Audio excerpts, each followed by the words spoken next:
live, and I am perfect, I have a couple things that I would really like to share with you today.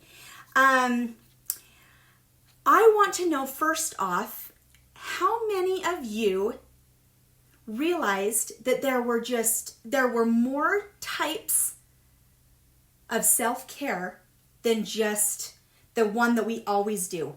We always choose the number one self-care, which is personal, and that's okay. But did you know that there are other types of self-care that we miss the boat on? And sometimes they are super important. And in fact, I shouldn't say sometimes, they are just as important as the personal. And so I want to go over just a couple of those today because I think that they are important, and I actually have a little exercise that I would like you all to do with me. And so let's get started. First off, 8 different types of self-care, friends. 8. It's mind-blowing to me. I just summed them all up into just the self-care category. I didn't ever think about breaking it down and realizing that it's actually broken down into 8 different types. And so if you think about it, we really need to be hitting all different types of self-care in order to live our best life and in order to just be happy and go through life with the wind blowing through our hair and the sunshine in our soul.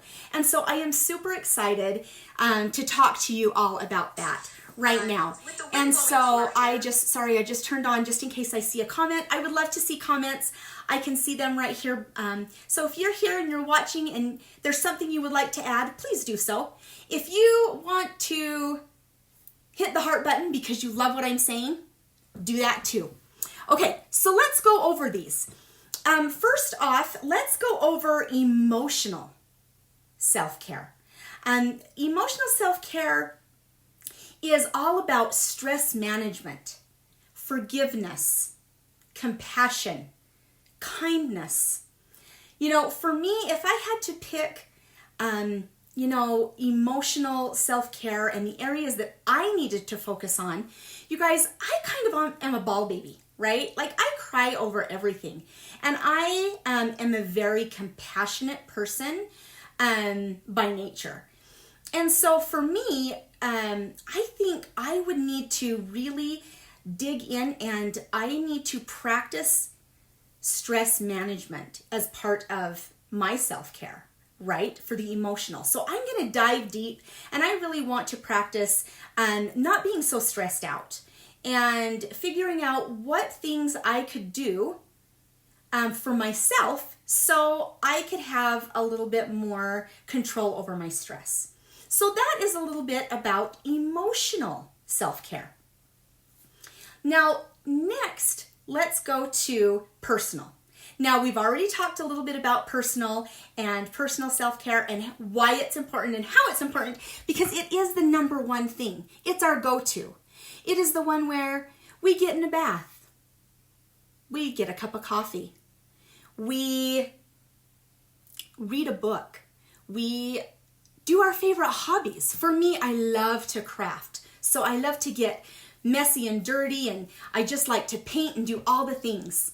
So for me, I love that and I'm constantly doing personal self-care. That's great and we love that. But let's dig even deeper. How about physical self-care? Did you know physical self-care is anything that involves movement? Now, you guys, this could be exercise. This could be yoga. This could be stretching. This could be walking around the block. This could be, so many things. This could be maybe healthy food.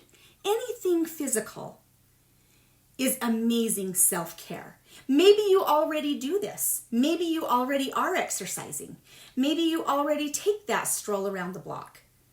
And that's wonderful. If you don't, dig really deep and think, what can I do this week that I could really get in touch with my physical self-care? Because that's important. I know for me, sometimes the emotional with the stress management And the physical could go hand in hand. Maybe so I'm not stressed, maybe I could take a deep breath and go outside and maybe walk around the block. That way I'm hitting not only emotional self-care, I'm doing a little bit of physical self-care, and I also could be doing a little bit of spiritual self-care because I'm out in nature. So that leads me to the next one, spiritual self-care. Now you guys, this comes, and this spiritual is different for each and every person. Now it involves beliefs and values. So anything that you value or anything that you believe, it could be being time alone. We all value time alone. I don't care who you are, we all value a little time alone where we can reflect and we can think. We can have a clear mind. Maybe it's meditation. Maybe you are connecting with God or the higher being or whatever it is that you're connecting to. It could be journaling. Now, you guys, journaling has actually become something that is part of my everyday routine. It's part of my 15-minute morning. I love to journal. I love to doodle. So a lot of the times I find myself doodling and writing quotes and positive affirmations and things like that. And pretty soon I've lost track of time and I just really was focusing on me and self-care. So if you haven't started journaling, that might be something that is fabulous for you. It's very therapeutic. Maybe it's going to a sacred place, and maybe it's prayer. Whatever it is for you, tap in to your spiritual self-care. Another one that you guys is super amazing is social. Now, as women, we are social beings. We love people. Well, most of us do. We love friendships.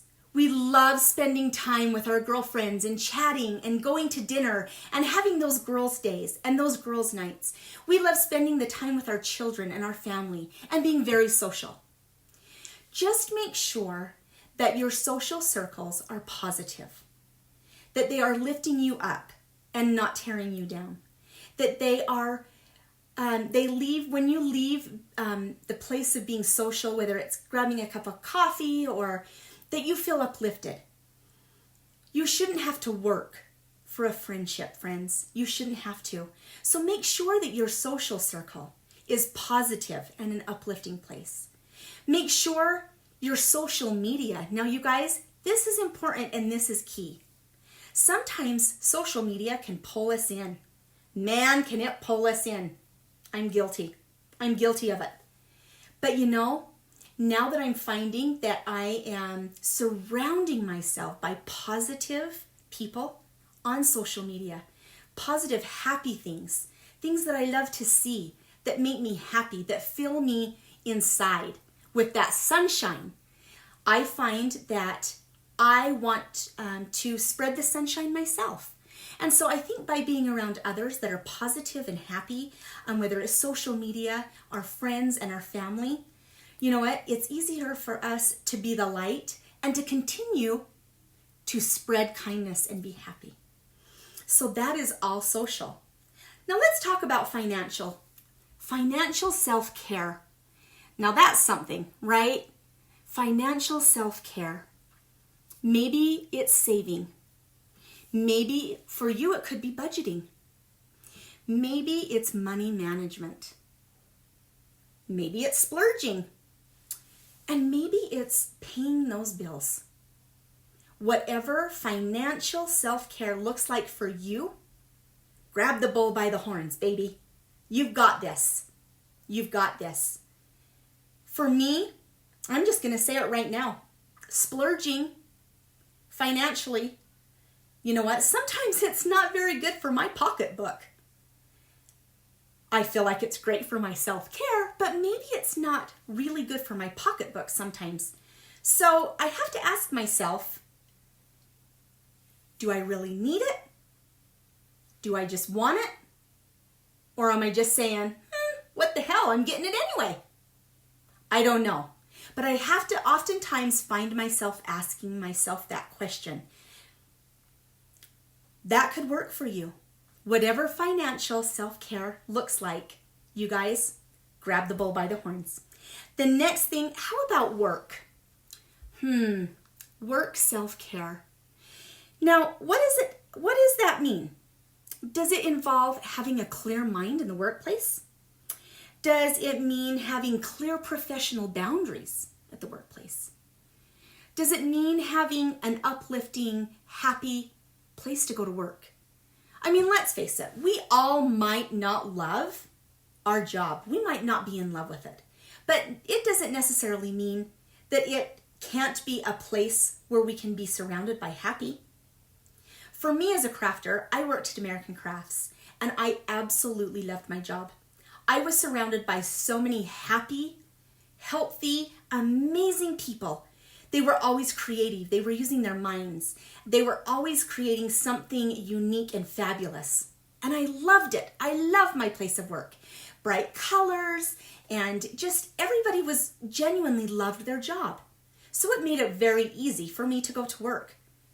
We had positive affirmations on our desks. My boss, she loved everything always about positivity and affirmations. I love that. But I also had worked at a job where I was in a cubicle. And I was in a customer service area where it was in a little cubicle and I could have a few of my favorite things there. Now, maybe a little bit of self-care in the workplace could be surrounding yourself with things that make you happy. Maybe it's a photo of your family. Maybe it's several positive affirmations stuck to your computer screen.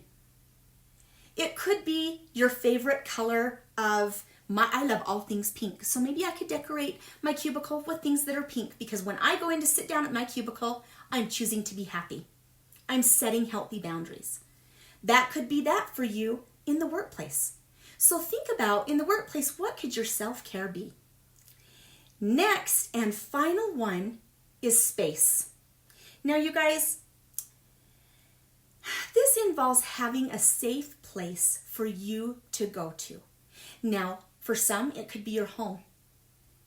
For me, my safe place is my home, but my happy place in my space is my craft room and my office. I am surrounded by happy. My walls are gray and pink.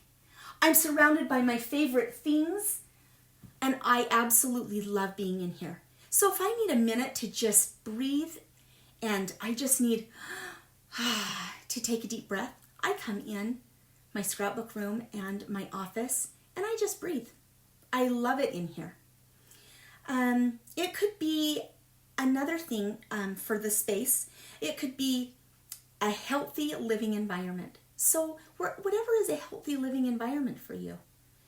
And wherever you feel security and you feel stable. So those, you guys, those are the things where space self-care.